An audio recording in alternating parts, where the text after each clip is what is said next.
has series US debt bubble is becoming a dangerous national crisis. A lot of you won't believe us when we tell you that the US economic system has been facing a lot of turbulence and that it might implode in the upcoming future. But even if you don't, the situation is still inevitable and is bound to happen sooner or later. Whatever statements being issued by the media and press are going to become true. The only questions that needs to be answered is when and how soon. We know you're intrigued as we are, so let's find out what the chaos is all about. But before we continue, please make sure to hit that red subscribe button so that you never miss out on any of our videos. And if you give this video a like, you can expect 10 years of good luck.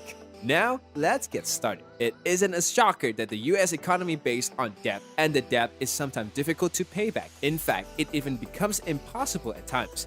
And if the debt is not paid back, the currency will be gone. For those of you who don't know, it's more or less closely related to something like a big Ponzi scheme. That is, however, a completely different subject, so we won't get into those details as of now.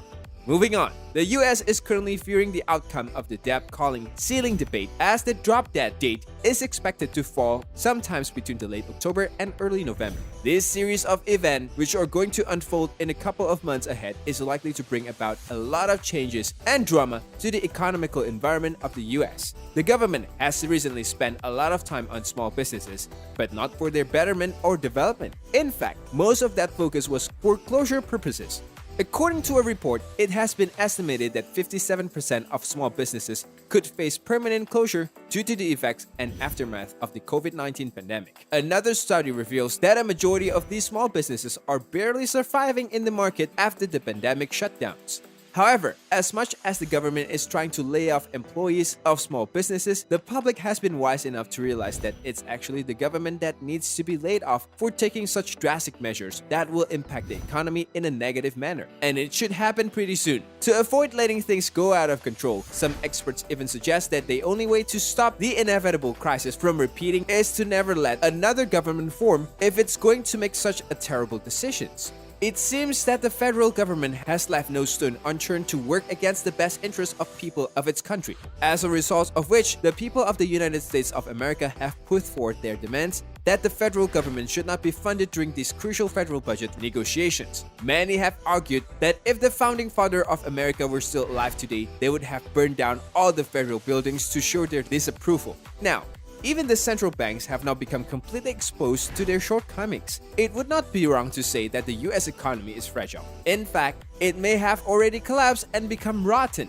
all thanks to the US government, because apparently they don't care about anything else except manipulating the market at their own convenience. Things were a lot better in 2007, so much so that we can even compare 2007 to today's present situation. Back in 2007, the economy of the US witnessed so much smaller trade deficits and still had a great manufacturing capacity. Also, this reminds us of a fun fact that the federal government did not have to print $120 billion a month to stimulate the market back then, unlike what it does now. Sadly, the US, the nation that was once the biggest and strongest economy in the world, has become bankrupt and debt-ridden. The money printing machines are only doing partially good to the ones who are already rich by making them richer. The US is currently under $29 trillion in debt, and somehow still, Congress figures out ways to add on to it. The debt is literally impossible to pay off, and yet some self-proclaimed experts think that printing infinite currency notes is the most ideal solution to the problem.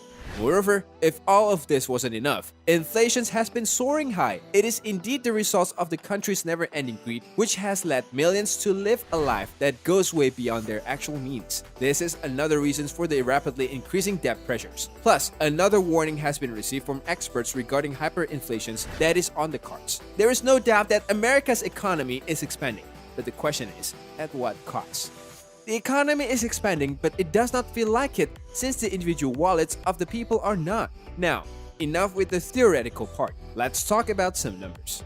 If we divide the total debt that the US is in right now, i.e. $29 trillion, with the total populations of the nations, we will get $86,293. This figure is the amount of debt that a single person in America has to bear, and it doesn't stop there. It might just keep on increasing. America's ever-increasing debt also has a great deal to do with its history and borrowing potential. The US federal debt is rapidly increasing at the rate of $1 trillion every year, which is why it has increased from $17 trillion to what it is right now, $29 trillion.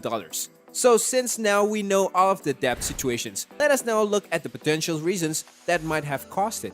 Basically, as you all must be aware, the most vital source of generating revenue for any government is through collecting taxes from the citizens. But what happens when you cut the taxes? You earn less income, which means you have less to spend on public expenditure. So, the bottom line is that the corporations and rich citizens has to indirectly give a loan to the US government, which means that the US government has now to pay back the interest too along with the loan, and hence the debt situations. As per an estimate, there has been a tax cut of $1.6 trillion, and so the government needs to raise this very amount to fund its public sector spending. Apart from tax cuts, overspending has also been a major contributing factor to the situations of rising debt. There is an urgent need for a solution, but so far, no governments or leaders have been able to provide it. Hence, it's time for the taxpayers of the US to choose their governments wisely next time they go to vote. That's all for today, friends. Don't forget to share your views in the comment sections down below. I hope you liked the video. If you did, make sure you hit that like button and subscribe to the channel so that you never miss any amazing video from the Wealthy Brains.